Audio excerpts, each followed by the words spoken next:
Salut les amis, c'est Samuel, j'espère que vous allez bien. Troisième vidéo de la licence Iron Studio Thundercats Classics BDS 1/10, donc un petit diorama à assembler avec 5 personnages. Je vous ai déjà fait Felibel et je vous ai déjà fait également les Willkit et Willcat. Si vous n'avez pas vu les vidéos, je vous les mets juste là, les unes à la suite des autres, vous pourrez aller les revoir. Troisième personnage, il s'agit de Tigra. Personnage qui va être à mon avis compliqué à faire, j'espère que Iron Studio s'est appliqué pour celui-ci, parce qu'il va falloir être précis, c'est un tigre, il y a des lignes noires, des lignes oranges, il y a du blanc, il y a beaucoup de couleurs dessus, donc il vaut mieux que ce soit plutôt précis dans le paint, sinon ça va être un gros foirage. On va découvrir tout ça ensemble. La boîte, on a la statue qui est représentée par devant, le prototype m'a l'air assez correct au niveau du paint, mais déjà au niveau du proto, c'est pas parfait. Donc j'espère qu'au niveau du produit final, ça l'est, parce que je ne me serais pas contenté du visuel, franchement, de vous à moi, de la boîte. Sur la boîte, ça ne me vend pas du rêve, je vous le dis ouvertement. Je vous rappelle que Iron Studio est partenaire de la chaîne, donc les statues ont été envoyées en avant-première pour que je vous les fasse découvrir. Comme toujours, je n'ai pas de langue de bois, quand c'est beau, quand il y a des défauts, il faut les dire. Je ne suis pas un menteur, et vous aimez la chaîne surtout pour cela. Donc voilà, je vous le dis honnêtement, que déjà le visuel de la boîte ne me donne pas envie. On va voir ce qu'il y a dedans. Le Tigra en pose dynamique sur le côté, la statue complète, et là par contre le dynamisme est juste splendide. J'adore vraiment la pose. Les poses qu'ils ont données à chaque personnage sont juste géniales. Le tout assemblé, ça va donner un truc de fou, mais vraiment de fou. On a le personnage avec donc le tonnerre habituel, le titre et la licence, même chose ici, et même chose là comme d'hab, rien ne change. On est parti pour le contenu. Allez, on est parti, on regarde ensemble. Donc la base est lourde les amis, je sais pas ce qu'ils ont foutu dedans, mais vraiment résine pleine, c'est pas possible autrement. De nouveau, une partie bleue, un petit peu comme avec Felibel, donc une partie qui va ressembler à quelque chose, et on va le comprendre à mon avis quand on va assembler tout, parce que j'ai de nouveau une partie bleue, et je sais pas ce que c'est censé représenter.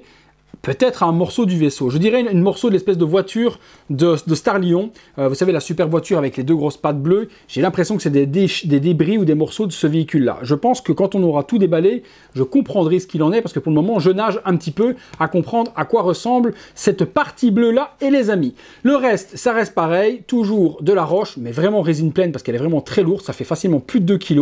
Sur le dessous, même chose, le logo Thundercats, Tigra et Iron Studio. 1/10 BDS sous la licence Warner, et puis bah voilà, des lianes qui reviennent. Moins de gris n'importe comment sur celui-là, là c'est plutôt bien géré pour l'usure et pour le weathering et pour l'aspect métallique, là c'est bien fait. On a une partie ici qui a été complètement arrachée également, une partie griffée ici aussi, là c'est top. Le socle est plutôt bien fait et plutôt bien peint. Alors ensuite on a l'arme qui est ici de Tigra, donc qui est l'espèce de fouet avec les 3 boules. Donc c'est en PVC pour éviter la casse. Ben, je me doute parce que ça en résine, ça aurait totalement explosé. Je mets ça de côté. Et puis Tigra, allez, on regarde. Alors, par rapport au proto, je regarde. Ouais, non, c'est un peu plus propre quand même. Ben, je pense que c'est peut-être zoomé sur la boîte parce que c'est quand même propre. Alors, regardons les traits. Alors, les traits noirs du tigre sont bien gérés. Pas de débordement dans la partie de la nuque, les traits noirs sont bien faits, ça bave pas sur l'orange, donc c'est plutôt propre. Sur le visage, c'est pareil, c'est propre également, ça bave pas sur le orange, chaque trait noir est bien respecté. Le visage, nickel. Les yeux, alors les yeux, oh la vache c'est petit, hein. Les yeux m'ont l'air corrects, peut-être un petit peu plus haut, celui de droite, mais ça m'a pas l'air de me choquer. De toute façon, il faut mettre son nez dessus pour le voir, les potos. Hein, parce que là, dès que je regarde comme ça, je vois déjà plus les yeux. Puis moi, je suis plus très jeune, hein, je suis un petit peu vieux. Donc, comme ça, je vois rien. Si je mets le nez dessus, je peux trouver peut-être qu'il y a un œil qui est un peu plus relevé que l'autre. Les parties orange et jaune de l'intérieur du visage sont bien gérées, chirurgicales également. Sourcils, non, c'est propre. C'est propre, de chez propre. Rien à dire. Costume, nickel également. Ça bavote pas de trop.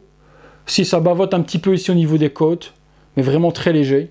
Même chose, il faut mettre son nez dessus pour le voir, mais je le vois. Si je suis vraiment à mettre mon nez sur tout, je peux trouver des défauts, pas de problème. Même chose ici, au niveau de la jointure entre la jambe et le bleu a un petit peu débordé, mais il faut également que je cherche. Là, je cherche les emmerdes, et je cherche vraiment, les amis, les détails pour vraiment vous dire, mais dès que vous regardez comme ça, c'est plus possible de le voir. Mais si vous mettez vos nez dessus, ouais, vous verrez certains petits défauts de peinture, et de toute façon, c'est un peu normal, c'est peint à la main, hein. Vous voyez, même chose, si je veux être critique, au niveau du logo sur la jambe, ben, ça déborde un petit peu l'or sur le bleu. Mais je chipote, Les pieds nickel, les griffes nickel. Non, c'est propre, c'est propre. C'est pas mal, franchement, c'est pas mal. Et Comme je vous ai dit, c'est ultra, mais alors ultra dynamique. Et c'est ça que je kiffe vraiment dans ce diorama. Regardez-moi le dynamisme de Tigra, comme tous les autres. Hein.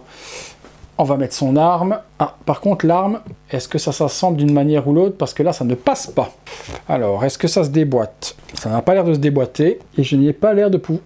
Est-ce que ça rentre? Si, ça rentre. Oh la vache. Il faut forcer. C'est du PVC la main. Ça se sent parce que... Enfin, mélange, hein, polystone PVC pour pouvoir rentrer l'arme. Mais je vous assure que j'ai peur. Mais ça doit être fait... Ouais, c'est fait pour. Ok, ça passe. Il faut y aller. Alors, dans quel sens ça se met? Comme ça, comme ça. Je regarde. Je dirais bien comme ça. Attends, hop, je regarde comment est-ce qu'il met l'arme. Ok, ça on peut donner la forme que l'on veut à ce machin-là de plastique. Ouais, c'est cool. Elle est cool. Franchement, elle est cool. Le dynamisme est un truc de dingue. Le dynamisme est dingue. Le logo est nickel. Dans le dos, c'est propre également. Allez les amis, on se regarde ça de plus près et on voit ce que ça donne. C'est parti. Voilà les amis, Tigra de plus près, donc réalisation comme je vous ai dit plutôt cool, l'arme nickel, l'effet que ça lui donne avec l'espèce de lasso qui revient super génial également, peine plutôt cool également, le socle est pas mal également, donc on a vraiment quelque chose qui est plutôt bien géré. Allez, on se regarde ça de plus près. Voilà, réalisation, on est parti, on se tourne ça, on se regarde un petit peu le rendu général de cette petite statuette Thundercats Tigra 1/10 de chez Iron Studio. Bon, on peut remarquer que c'est quand même très joli, hein. C'est joliment fait. Les détails sur le socle sont plutôt cool également. Voilà de côté, on va remonter le pied. Voilà, on voit également le paint. Vous voyez, c'est bien géré. Le visage est plutôt cool, hein. Voilà, le visage est plutôt pas mal réussi. Les lignes hautes sont plutôt cool. Dans le dos également, torse, logo. Ouais, quelque chose de pas mal. Même chose, on regarde le socle. Les détails dessus sont plutôt bien gérés. Le brush est pas mal pour les cailloux avec un effet brun pour faire un petit ruissellement comme si l'eau avait coulé dessus. Non, c'est pas mal géré. Sur celle-là, en tout cas, c'est presque sans faute, malgré deux tout petits débordements. Bon, les débordements, on les a vus, ils sont ici, tout légers ici, mais il faut vraiment mettre son nez dessus pour le voir. Je vous l'ai montré tout à l'heure, voilà. On voit un tout petit débordement ici, mais dans l'ensemble, c'est plutôt bien géré. Puis le visage est ultra badass. Voilà, les trois, pour le moment déballés et assemblés. J'ai hâte de mettre Pantro et également Starlion pour voir les 5. Ça va donner un truc de dingue. Et bien écoutez les potos, pour le moment ça me hype plutôt pas mal. On est parti et bien pour la conclusion sur ce Tigra. C'est parti. Voilà les amis, conclusion sur ce Tigra et j'ai envie de garder les deux autres pour la conclusion. Plutôt belle réalisation. Pas vraiment de foirage sur celui-là, de légers débordements, mais comme je vous ai dit, il faut mettre son nez dessus pour le voir, donc c'est pas très gênant en soi. En tout cas, on voit que le diorama commence à s'assembler, ça va donner un truc de dingue une fois qu'on aura Pantro et Starlion avec les 5 éléments l'un à côté de l'autre. Donc celui-là, une petite réussite pour moi, franchement une petite pépite. La pose dynamique, elle est juste super géniale, et je pense que beaucoup de collectionneurs laisseront peut-être tomber celui-là, peut-être manque de budget, c'est possible, mais les 4 personnages principaux, Felibel, Pantro, Tigra et également Starlion, ensemble, ça, faut quand même les avoir, on peut pas se contenter que d'un. S'il faut s'en contenter que d'un seul, je pense que la plupart des collectionneurs prendront Starlion avec Snarf, ça c'est certain. Ce sera le dernier qu'on découvrira sur la chaîne, mais je pense que c'est celui-là qui fera peut-être craquer tout le monde. Et les complétistes et ceux qui sont vraiment ultra fans prendront 4 ou 5 personnages. Je vous le conseille, disponible comme toujours en précommande dans le lien dans la description, toujours chez notre partenaire, disponible courant novembre-décembre, donc rapidement dispo en stock, vous n'aurez pas longtemps à attendre après cette vidéo pour les avoir chez vous. Voilà les amis, si la vidéo vous a plu, un like, abonnez-vous de cette manière-là, activez la cloche, et puis si vous le désirez, vous pouvez rejoindre les membres soutiens en cliquant dans le lien dans la description et je vous laisse voir les modalités. Merci encore à tous, merci à Iron Studio, merci à Figurine Collector et merci forcément à vous tous qui faites vivre cette chaîne YouTube. À très bientôt pour une prochaine vidéo. Salut les amis.